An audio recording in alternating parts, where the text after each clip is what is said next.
Okay, we are getting ready to put the motor in this thing. And what you're going to need is you're going to need your D2 off the D parts tree, and D1s also off the D part tree. Your BA5, which is in your bag A, 3mm nuts. And apparently they look like they slide down in here, like so. Okay, that's kind of funky.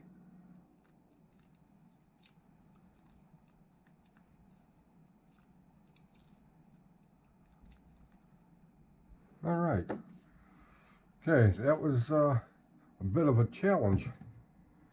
So I'm going to try something.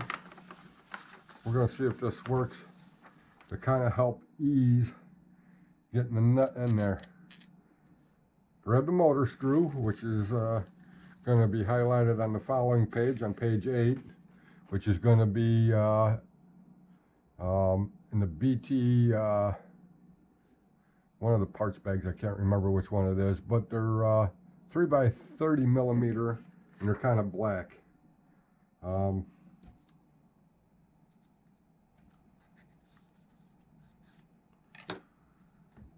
What I did is, well, I just lost the one that I put in there.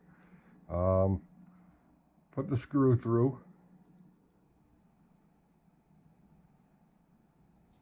I know it's a little bit unorthodox, but throw the nut onto the shaft or onto the bolt a little bit, then unscrew it, and it's already seated.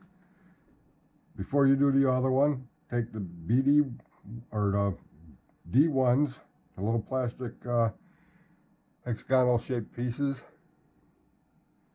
and slip it over the nut that you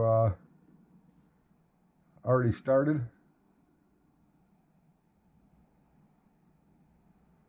Doesn't fit very tight, but and I'm going to do the same for the other side here.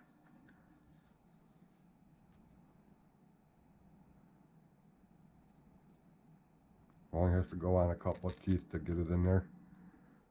Then take the motor mount screw back out, grab the other D1, push it in, and now the nuts are secure.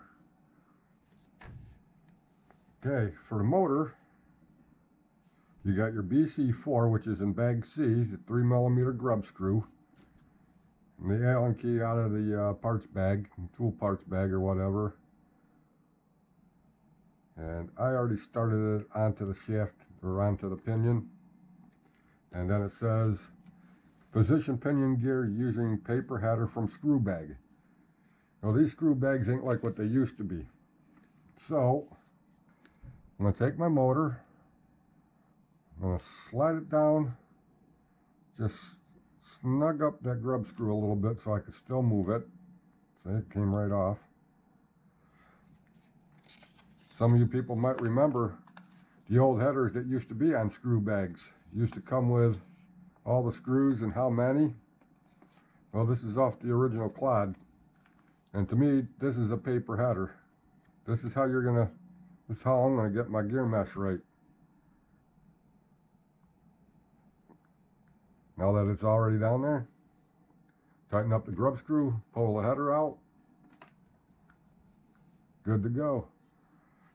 And some of you people might be thinking, well, Bob, you don't have any leads on that motor. Don't you have to solder leads on there?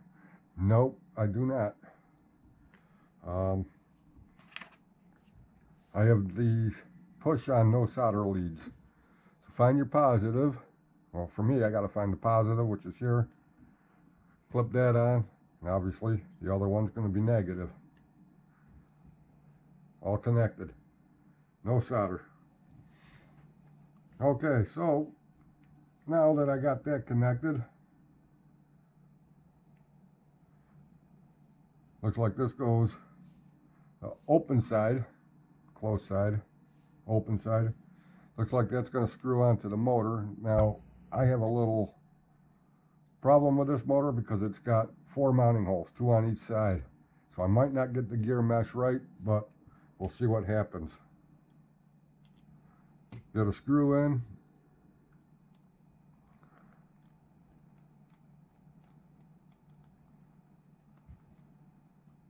Ooh. Doggy. Guess what Bobby did? I think Bobby put the wrong damn screw in there. Alright. I'll be right back after I find the wrong. Okay. That was my snafu. I did have the right screws. I just didn't have the screwdriver in the right position to get the screw to go into the motor. Okay, this is a new motor, old stock new motor that I had sitting around. It is a 27 turn stock. And like I said, it's got two mounting positions, two on the top, two on the bottom. And I may have to rotate that one way or the other to get it to sit right. So I guess that's the next step. Oh, and out of the gear bag, this is not used. So if you worry about, oh, I have an extra gear here, did I forget something? No, you're fine. So grab your B2 off the B parts, which is the motor cover. And before I do that, I'm going to put the screws into the case so I could actually check to see if I got the gear mesh right on this, because I am not entirely sure. And that's one way I could do it. Oh, look at that. I think I got it right the first time around. That's awesome. All right, so pop those back out. Get the gear cover where, you know, if you're nitpicky like me, you want it to read to me upright instead of upside down. So I did that.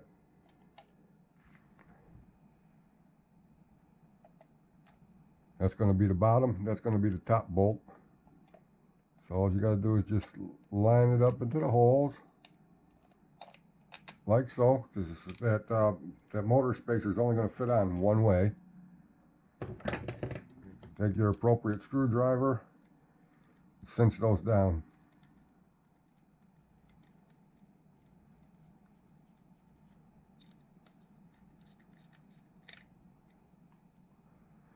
And motor's on. I could actually apply power to that motor and spin that gearbox if I wanted to, but I'm not gonna. Not right now. It's not worth doing that right yet. Okay, so now we get to go on to the wheelie bar. So I'm gonna stop it here, guys, because I'm going on too long and I've been yapping too much. But that's just about a completed rear end. And we'll go on from there later. Thanks again for watching. Have a good day. I was wrong, people. When you go to put these 3 screws in, do not put this one in. It doesn't say. It actually, there's a screw that goes down in here, up in here, and down here. So leave this one out because that is going to be for the wheelie bar mount. So don't put that one in yet. All right. Again, one here, one here, one here, and then this one's going to be for the wheelie mount. Do not put the screw in there yet, like I said. Sorry about that. Hopefully no confusion. Thank you very much. Have a good day. Alright guys, getting back to step 10 here. I already have one side completed. I'm looking at this, I believe this is D5. Let me take a, yes, this is going to be D5, and that slides over on this side here. Going by the picture, that's going to slide on the nub on this piece. It's going to line up with that part there, like so. And I'm doing it this way for just try to make things a little easier. You're going to take your BB3, which is a 3x21 tapping screw, but it's got only 1/3 of the thread on it. Stick it in there, take your screwdriver, and just cinch it down. Don't go mad, tighten these up. Go just till the head touches the plastic, and give it about 1/8 of a turn, if that. Then you're going to take your little ball stud here, which is BB6 with 5mm ball stud. That goes into that empty spot up there. I have a nut driver, but the 4-way wrench works just as good.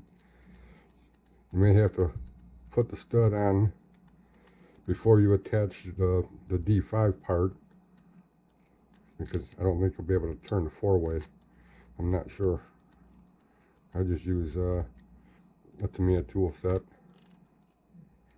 I use this. It's roughly about $25–30, and it comes with just about every tool that you're going to need for a Tamiya kit. Okay, so that's all done. Now we're going to move over kind of these parts here, which is the D7 and the D8. I already did the D7, which is the left side. D8 is the right side.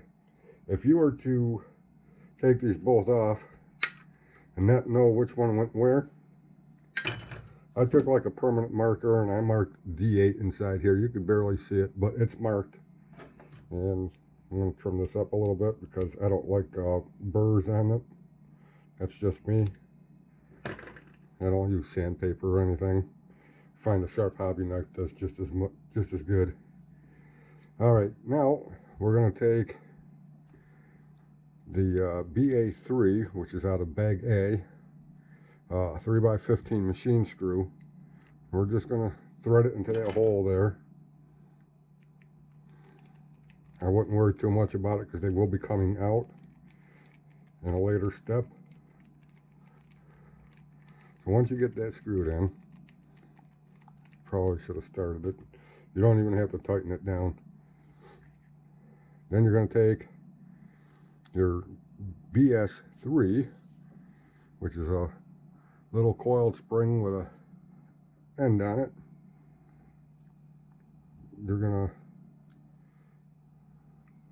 slap it in there and then pull that down and around. And it should stay in there for a second. And what you do is you get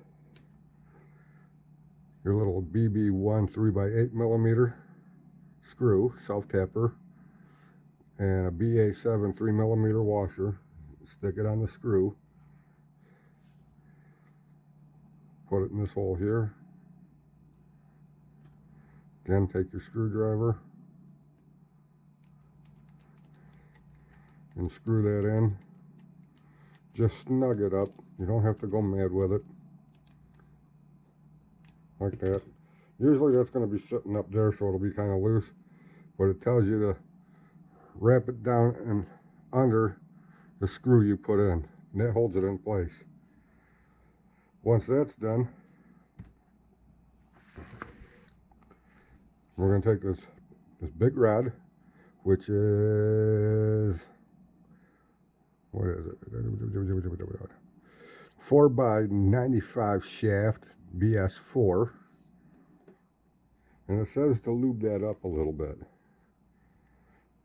Now, problem with it being so close to the suspension is that it can get quite dirty and attract dirt. So I got just very little on there, and I'm just going to rub it through. Take your gearbox. Oh, I didn't put the wheelie bar on, but that's all right. I can do that in a second. Because I built it up already. So let me, I'll put that on in a few minutes. Not a big deal. Okay, so gearbox is upside down. Chassis is upside down. That slides in there. I'm going to try to put this in the frame here. You'll still be able to see that. That looks like it slides into there like that.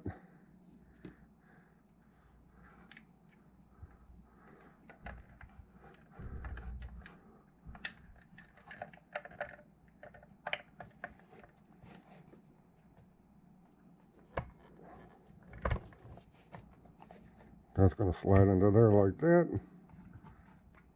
Then you're going to take your two BB2 3x12 millimeter self-tappers, and you're just going to run them into there. As I drop tools.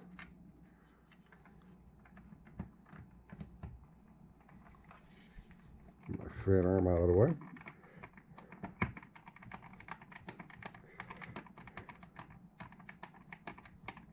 That's going to draw that up. Again, don't go crazy tightening these down.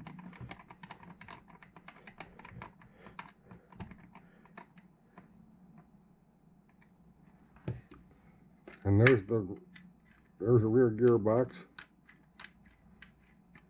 mounted onto the chassis. Now, it says detach after installing gearbox. Remember those 3x15 millimeter screws we stuck in there? Well, they can come out now.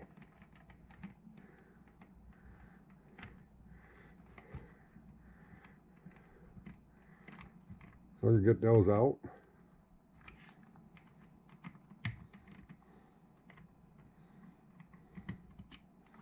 And there we go. That's one out. And I'll get on doing the rest of them and putting the wheelie bar on, and I'll see you on the shock part. Okay, so with the nut tightened all the way down, that's just going to limit the travel a little bit so it doesn't bottom out and break stuff. Slide the spring over the shaft. Sometimes I kind of lock it behind that rubber tube. It keeps it from moving too much. And then just start the spring perch, trying to keep it lined up straight. Again, I'm looking through the lens on the camera, trying to watch it. And once it screws in, I'm going to get the screwdriver out to finish it. Again, like I said, finger impaired. It's going to stop on its own. You don't really want to crank it down once it bottoms out, because you can split that spring perch. Okay, that's it. That's all done up. Take your pliers, because it's going to come in handy. Gently squeeze the spring perch over the ball stud until it clips on. And that's the rear suspension done. Alright, so next up would be the steering, and we'll get to that in a little while. Thank you guys for watching. Have a good day.